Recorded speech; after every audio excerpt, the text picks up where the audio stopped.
咱继续来看行政院长杜英泰有金管会主委彭金良，今仔去国泰世华银行视察银行打击诈骗的成果。杜英泰是表示讲，明年有编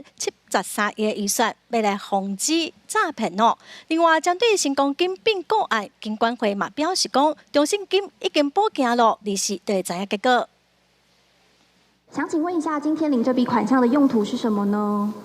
现在领钱还要身份证哦。车主假作民众去银行的柜台想要领70万的现金，行员发现无写到，甲伊挡落来。原来这是国泰世华银行甲刑事警察局合作所演出的反诈骗进行局，就是希望各银行要提高警觉，阻止诈骗。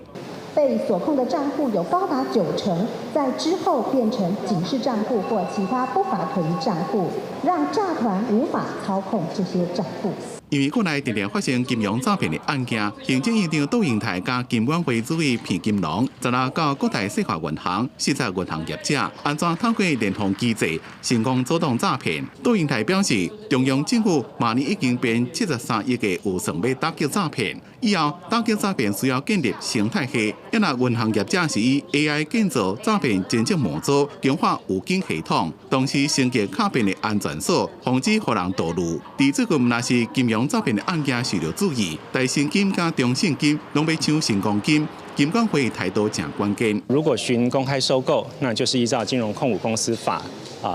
来进行审理。那相关的不管怎么样的一个并购行为，我们都有对应的法律可以来进行相关的一个审查。银行局在这边重申，有关并购过程甲结果，金管会会确保维持金融市场的稳定，按算伫咧利息会做出准报。因若进行团购买厝人贷款爱排队，自从银行工会建立银行房贷资讯揭露专区了后，银行局表示，目前民众定情的案件已经变少。记者综合报道。